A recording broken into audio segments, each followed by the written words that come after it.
a slide. How many of you have got a VHS recorder at home? Put your hand up, don't feel shame. Excellent. Excellent. Okay, we're going to talk about VHS for the rest of you. You guys can go. But what we want to do is just remember what it was like in the 80s, hence the intro track, and how so many things were great in the 80s. So I'm going to run you through where I started with regards to video cassette tapes and VCRs and all things like that. And I'm going to teach you how a video cassette recorder actually works, how VHS works, because it's a glorious piece of technology that changed the world. All right. So, last time I gave a Nerd Nite talk, there was a little clue that this talk was coming up. I was talking about time, but the bit that most of you, if you're here, would have missed was this, the JVC video cassette that was sitting right there on Marty McFly's shoulder. Okay? So this was a revolution at the time. I mean, we look at our phones now and we think, my God, look at the size of that thing, it weighs about 7 kilos. But back then, this was an amazing piece of technology that we really hadn't experienced before. Now, I'll tell you an interesting story in a moment, but I like to think of the video cassette as one of the greatest inventions the human race has ever achieved. I think it's extraordinary. And it did some amazing things which I'll go through that we couldn't do before. I love this whole area of technology because I worked in the film industry when I was young, when I was a teenager. Now, my amazing wife who's sitting up the back, she questions me when I say this. She says, you didn't work in the film industry. So I'm going to show you one of the advertisements from where I worked, and you can tell me whether you think I worked in the film industry or not. Okay. You ready? Some of you will recognize this immediately.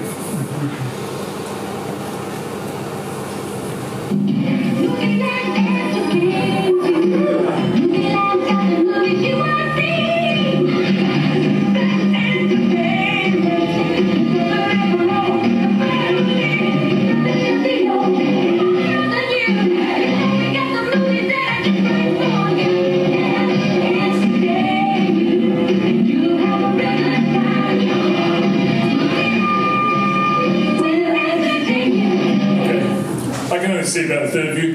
Show of hands, did I work in the film industry or was my wife correct? You traitorous bunch of nerds.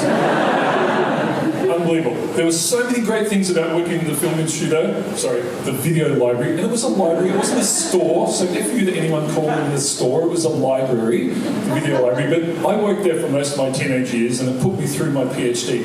Melbourne University likes to claim everything I've done, but actually it was working in the video library where I learned how to interact with people, how to communicate, and every bit of knowledge I had basically came from watching too many films. So a very formative part of my life. Now, I think a lot of things back in the 80s were just amazing. And there's things we know were better in the 80s too. So, for example, I think we can all agree that Tom Cruise was better in the 80s. Yeah? How many of you, I can't see all of you, but how many of you still hold a candle for the 80s Tom Cruise? Is there anyone who still loves the 80s Tom Cruise? Yeah. Well, keep your hands up. Would you put a poster up in your house of Tom Cruise from the 80s if you had one?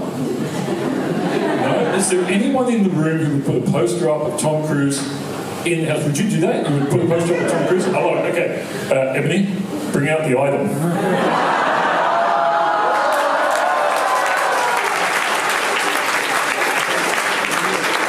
That is yours. You can collect it after the show.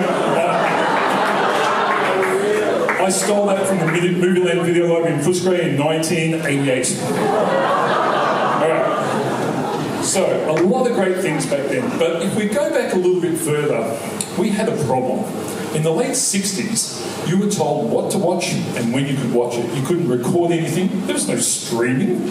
You couldn't say, I just want to watch Die Hard tonight and put it on. You could only watch a few channels and it was really restricted. And there were many groups in the world who were trying to solve this problem. There were a few video cassette recorders out there, but they were basically worth the cost of a car or a small house. And so they weren't for the average consumer. And there were some big reasons for that. They were very hard to construct, and essentially we didn't know how to do it at the time. So a lot of companies were trying to make video cassette recorders that would be good for the consumer. So let's think about how we would go about that. We've got some technology about 10 years earlier. We had cassette tapes for audio. Sorry, for some of you younger people in the audience, this is a cassette tape for audio. And we were able to record quite a bit of data on these, and the quality was quite good. But there was a problem with this, and the data was restricted. But let me show you. Here's one I prepared earlier from home. You can see here around where the green circle is, that's what we call the read head. That's how you read the magnetic information off the tape. That's how you store the information on the tape.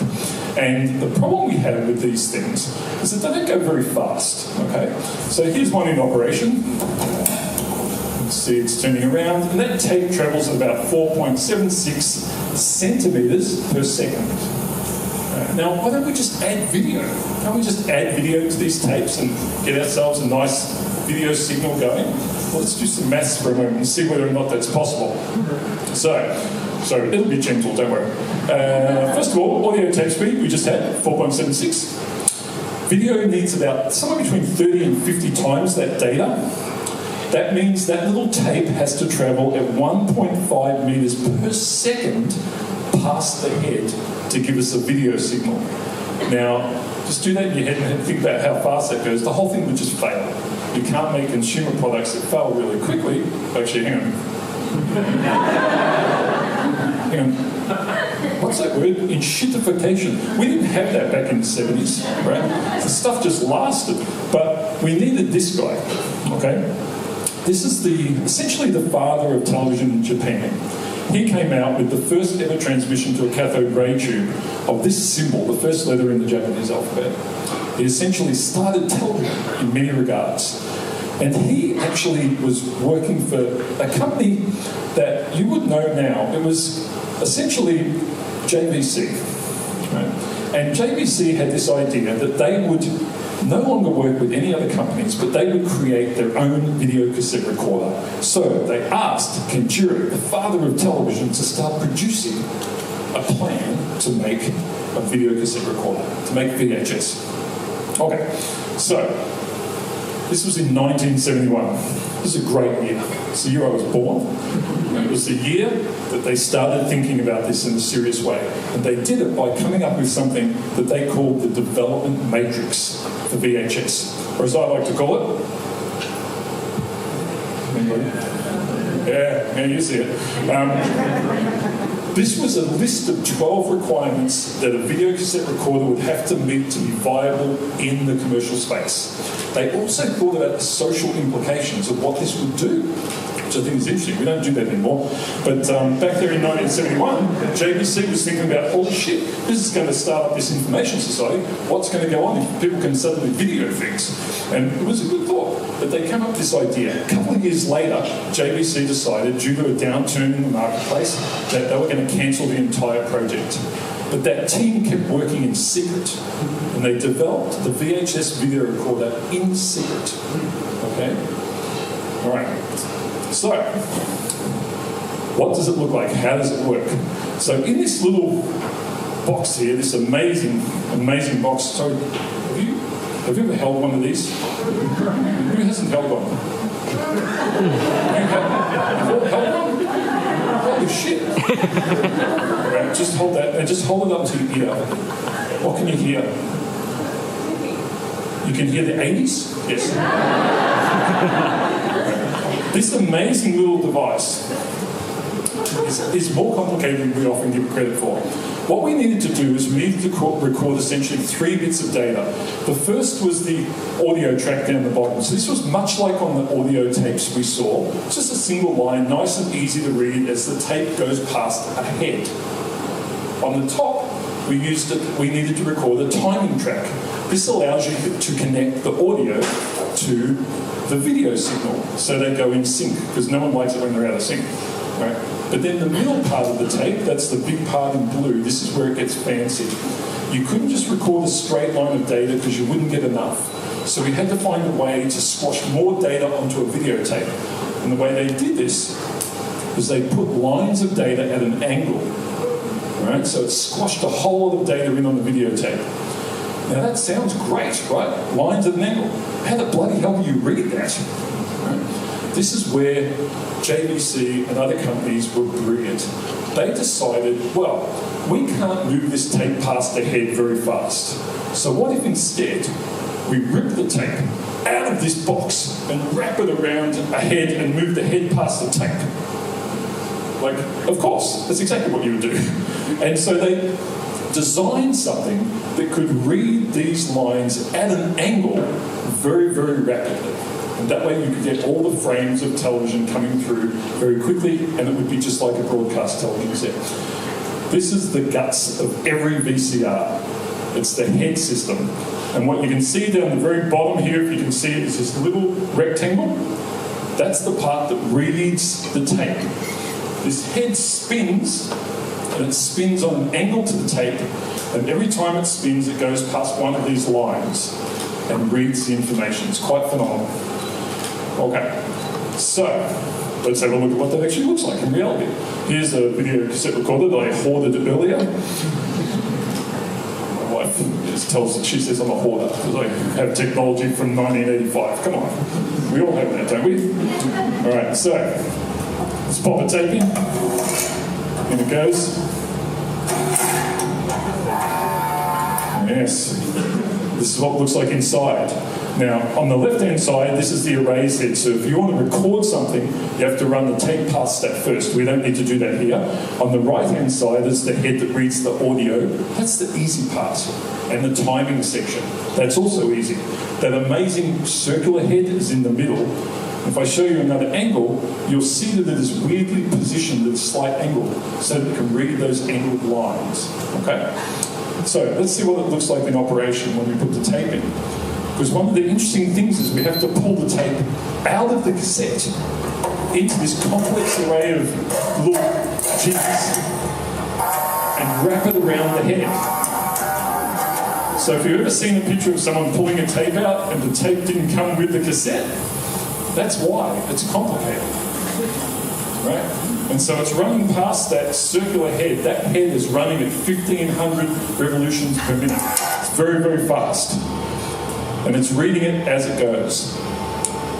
So this is very different to an audio tape where remember the tape never leaves the cassette. In this case, you have to pull the tape out to do it. And you can see it leaving the machine now, and then eventually this head will slow down once the system switches it off, and it will stop.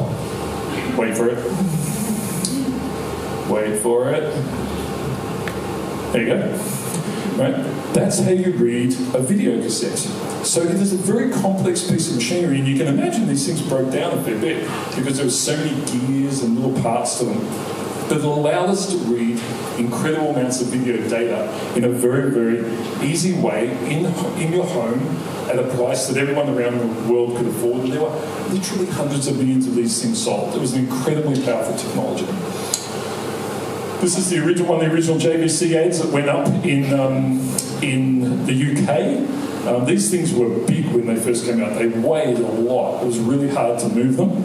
And they did some amazing things, even from day one. Do not try and read that text. I made it deliberately small so you couldn't. They allowed you to record things while you weren't even at home, which back then was it was a marvel that we could possibly do this. Okay, now I want to show you the original JVC ad. It gets a bit naughty towards the end because when they introduced the remote control, it was a difficult moment for many of us. Because as kids, we were the remote control. This VHS home video system has every single function you will ever need. It was made by JVC, the people who invented VHS. A home video system so advanced it's used in more sets around the world than any other. But the best invention we've ever come up with is our cordless remote control. Anyway, now I've got two of these things. If you had two, that made you into a pirate. You could make copies, and there was a phone number that people would ring could dock you in. I didn't meet a single Australian that ever used this phone number. I imagine some guy who just got out from a D&D game sitting behind the desk waiting for this thing to ring, and it never happened. It just never happened. It was different in the US. They used the FBI, and if you were really unlucky and you got caught, you got 5 years jail. There's a couple of guys rotting in a jail somewhere saying to each other, "What are you in for?" "Weekend at Booties, man." "What are you in for?" "Beaches." What the hell? Video cassettes. They got smart though, and they introduced a new feature in video technology which jammed the signal, so you could not record from one to another. It was really problematic. This stopped a lot of video piracy. It was really helpful. First introduced with the Cotton Club.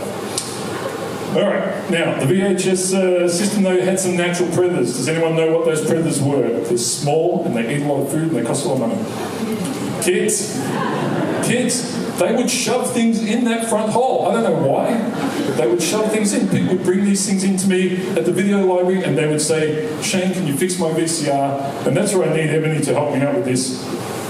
Ebony, this is your little bag. We're just going to have a look at some of the things that I used to collect from VCRs. Just pull a couple of things out there, Ebony. What have you got? Floppy disk. Floppy disks. Lots of floppy disks. Yep, what else you got?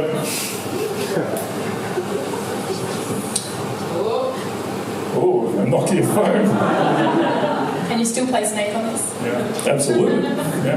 Anything else in there that's interesting? Matchbox cars. Legos. Lots of Legos. Yeah, spanner. This is some of the stuff. All this sort of stuff. People would bring these machines in and they wonder why they were no longer working, and you'd sit there in front of them and you'd say, let me have a look, and you'd take the top off and then you just pull out a spoon and you'd hand it to them and say, could you hold this? And they'd look at you like you're a magician. Anyway, that's the spoon. That's the actual spoon. Right, so we had some natural predators, and that was really problematic for VHS. The other thing, of course, is that a lot of people didn't rewind their tapes. Just pissed people off. They wanted a version where you didn't have to rewind, right? I cannot tell you the number of times I shoved the tape in one of these dirty old disgusting machines, these rewinding machines, because if you gave someone a cassette that had not been rewound, it was like you had killed a puppy. And to be frank, when someone brought the videotape back to me that had not been around, it was like they'd killed a puppy. So, some natural predators, but there's some other things that were problematic. They wore out over time. The quality wasn't great. There were a few things that we didn't like about our old VHS tapes, despite the incredible aspects of the technology. And there were some big threats on the horizon. One of them was, these things were coming out that were smaller, cheaper. They lasted forever, like some kind of weird immortal being. They had a disgusting symbol. It's killed VHS. Killed them. DVDs came. The quality was better. Here's an example of what a video cassette tape image would look like. I'm going to run you through what it would look like if it was from a DVD. Yeah, a little better. Now, you're all used to your Blu-rays, Ultra HD TVs, right? You see the difference now? That's what you're looking at now? How many of you can't even tell? Because your eyesight's just not that good. Right? Or you could just sit closer. Right? But look, I think it's fair to say that our television technology has improved in a phenomenal way, but what we forget sometimes is just how amazing VHS was. And VHS was around for a long time, like over 3 decades in a sense. First came out in 1976, and I bought my last machine in 2006. And they were still around long after that. I think the last one was produced by a small Japanese company in 2016. You still find them around now in some commercial places, but they're essentially all gone. And it's a bit sad, I find. However, there are still some people out there who are collecting these things, and they're turning off their streaming services in the hope of a disconnected world of VHS. That is not me. I love this technology. I grew up with this technology. I think it's phenomenal, but I am not going back to it. I mean, to be fair, it was good at the time, but my television back then was 1/6 of the size of the one I currently own. So if I put a VHS tape on my current TV, it will look like absolute garbage. All right. But if you're into it, you can get online. I saw some dude the other day, he had, over 300 titles. He was selling them for $450. He knocked the price down from $500. It's a bargain. He built the Great Wall of VHS in his backyard. It would have taken a while. I hope he checked the bomb app and just made sure it wasn't going to rain in the next few days. Anyway, there's obviously, these are mine. I do own 3 of them, as I often remind my amazing wife who's down the back, and I can't see her grimacing at me in the dark, which is good. But I have often said to her, when you own 2, you're hoarding. When you own 3, you're a collector. She has a powerful definition, which I won't ask her to read out of what a collector really is, and apparently I don't need it. But look, these things are amazing. The top one is the most phenomenal VCR ever made. I bought that in 1988, and it is immune to macrovision. You can pirate stuff on that one to your heart's content. I don't know why, something in the circuitry just didn't work. So, I know you love this. I know this is what you live for, just watching that little thing spinning around. I'll tell you, the number of times I'm sitting there watching this and I think, I could have got a video cassette tape in my machine and gotten past the previews before you even managed to see a single image. Yeah, days gone by. I don't want you to go back, any of you, to using VHS in your homes as a standard version of television. But I hope this presentation has given you just a little bit of respect for a technology that transformed the way in which we watched movies and television in our homes, what we could record, home movies, camcorders, the whole lot. And VHS was the absolute winner in terms of the various competing technologies at the time. So respect the tape, people. Respect the tape.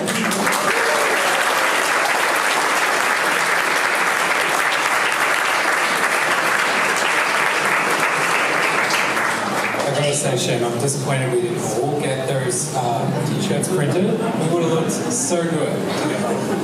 Alright, can I get some house lights? And yeah, okay, well, we'll start over here. What was the last VHS tape you watched? What was the last VHS tape that you watched? The last one that I watched, I've got it right here actually.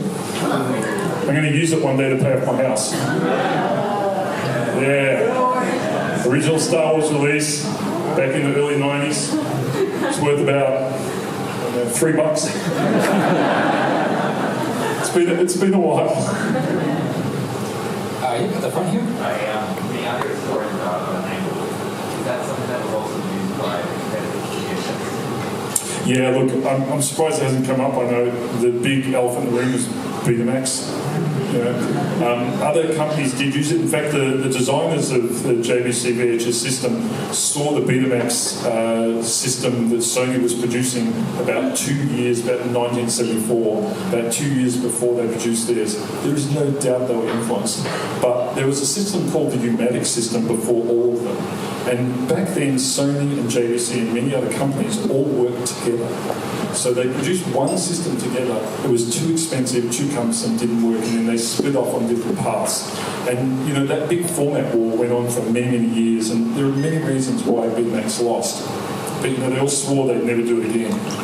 And then some of you will be aware that HD, DVD, and Blu-rays came out, and they did the exact same thing. They didn't do it for DVDs, which is interesting. But, you know, yeah. Can I get hands? Yeah. You mentioned the sort of consideration of the animal and Yeah. the way you could say a little more about Yeah, look, I think, you know, there were a whole lot of things going on at the time because, especially around piracy, you know, I joke about the fact no one ever phoned that number because that was on the small scale stuff, but there were people pirating on large scale and selling them. You know, I grew up in Western Melbourne, so you could go down to the West End market, buy whatever you wanted. But the issue around that, of course, was the same issue we're facing right now with all AI and other things, but artists were losing very large amounts of their revenue and money, and it was something that was hard to stop. And I think, for me, it always came back to, you know, I worked at a video library where when we were able to provide people with something they wanted, they were happy to pay for it, for the most part. The problem was when they couldn't. And big problems occurred in Australia because the release dates were often 6 to 9 months behind the US. So they essentially created the problem they ended up having to solve. And I think if they'd been, like in the audio system, you know, music is worldwide release dates, and that didn't have the same impact. And so there were a lot of things like that that were problematic. mean, there's bigger problems now with people videoing without consent, all sorts of stuff going on. But, you know, to be frank, if you were walking in with one of those JVC things on your shoulder, you've got time to run. If you're it takes, you know, you've got time to run, right? So it was a different era. Yeah. Yep. I think one all the way at the back. I have a hypothetical question. Oh, that's my wife. Yes, darling. Hale's a very smart person. I'm just wondering if you can chime in with how many VHS tapes do you think is, or VHS players do you think is an acceptable number in the home? I don't like that you did that to me.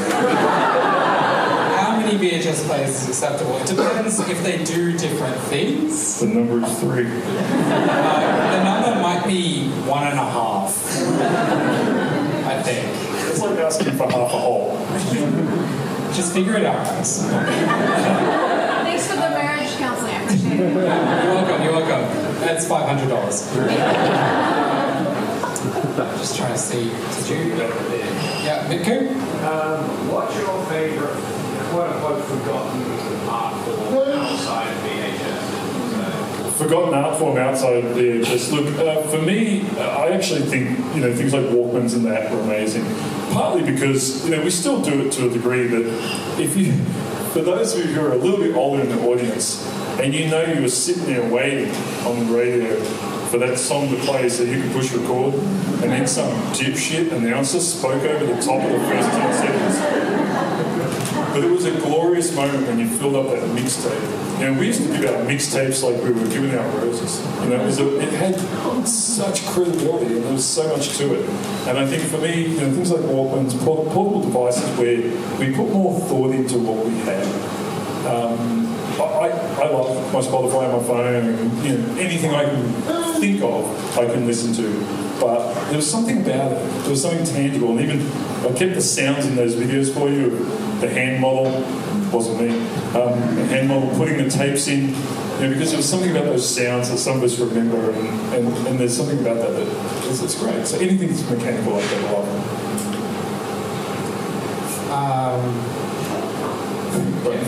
Okay. I know. I'm trying to figure out who's been off the longest. Red shirt at the back, I think. Is it true that the video cassettes expire and why? Is it true that they expire and why? Yeah, look, the magnetic tape that is made does wear out over time. I think it depends very heavily on the conditions they're kept in. So I think, you know, it's like anything, you know, photographs, things of that nature, if they're kept in a relatively dry, relatively cool place, they'll last a very long time. I've got tapes I've had for 30 years that's still good, but, you know, it's a magnetic field, you put it next to a speaker, you put it next to something that has a strong magnetic field, you can wipe it out really easily. If you use them many, many times, they wear out too. This was a thin piece of plastic, it was easy to wreck it, and, you know, over time they did wear out, whereas things like DVDs, CDs have a much longer time, especially the printed ones, not the ones we would write ourselves, but the stamped ones will last, you know, pretty much forever. Yes. So, what is actually the limiting factor on the amounts of data you can still Yeah, there's a few things. So first of all, those heads are a certain size, and you can imagine part of it is how fast you can run the speed and run that head. So you can only run it so fast before you have mechanical problems. Then it's how close you can get those lines. So think of these are little magnetic field lines. If they get too close, one will bleed over into the other, and you can't distinguish them.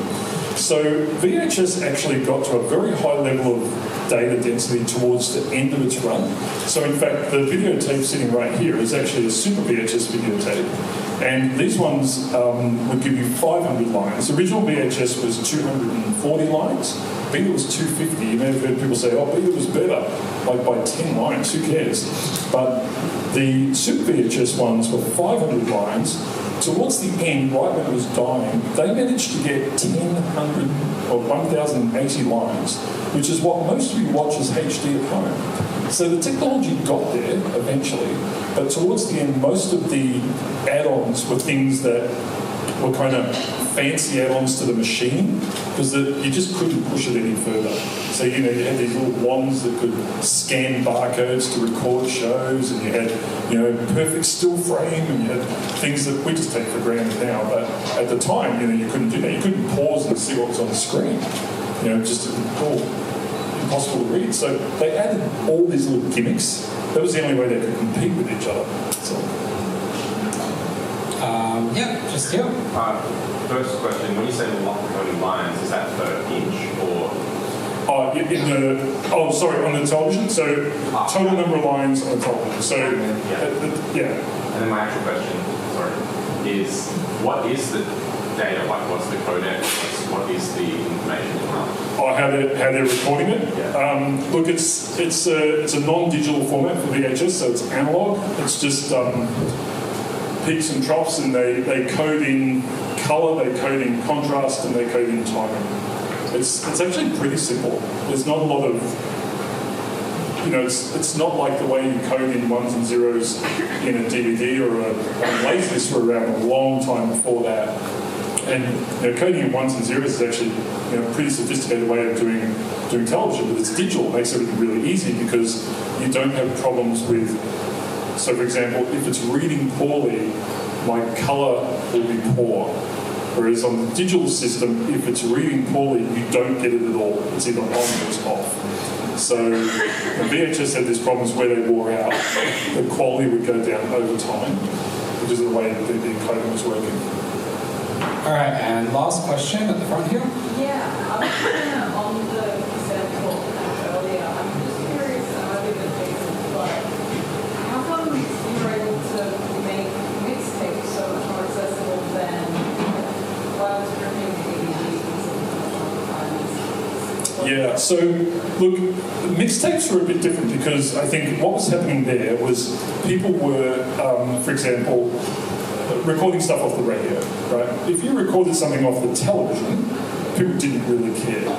What I experienced when I was in the video library is I would rent you this original tape, you would take it home, you would make a copy, you would open this tape up, you would take the spools out, you would swap it with the copy and give me back the copy.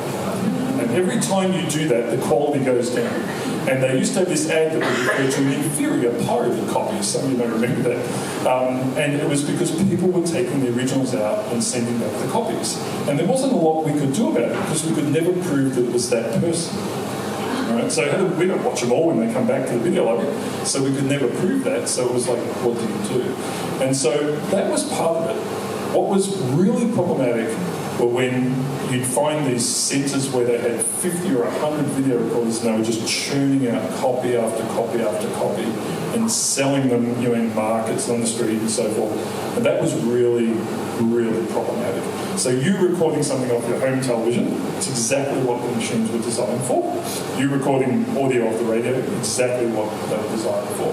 I mean, the audio equivalent was bootleg music from concerts, which really wasn't a big deal by comparison. Yeah. All right, put your hands together for Shane.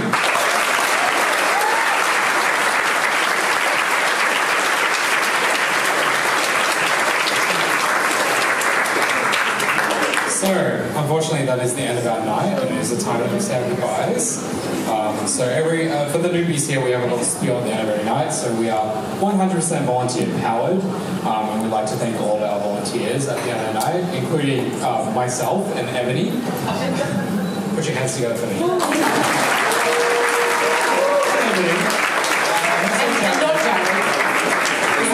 Boss, but he's not here, so don't we also have a whole list of crew people here to make tonight happen. So we have Michael on video, Elise on photos, Nick who was our DJ for the night. We have David who made our fancy artwork, Phil who made the theme song, Matt who is making our YouTube. Stay tuned, every single Nerd Nite Melbourne is going up on YouTube. And Tessa on sound and lights. Put your hands together for everyone.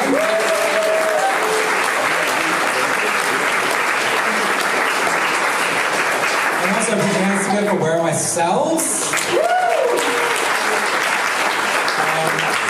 out of the way. There's a QR code, you can see the online store. You can go see them in person right after I finish yapping. Put your hands together for Howler, our hosts. Limbs, our sponsors. And tonight's speakers, if I can get you all back on the stage, please.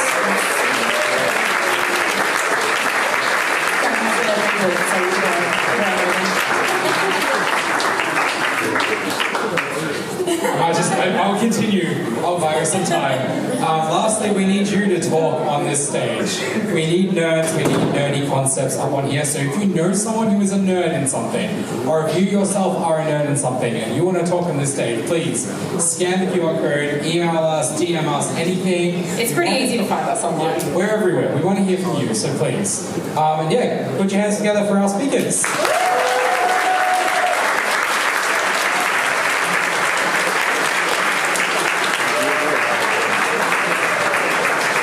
Put your hands together for yourselves. This couldn't happen without you. Alright, that's it. Get home safe. Good night.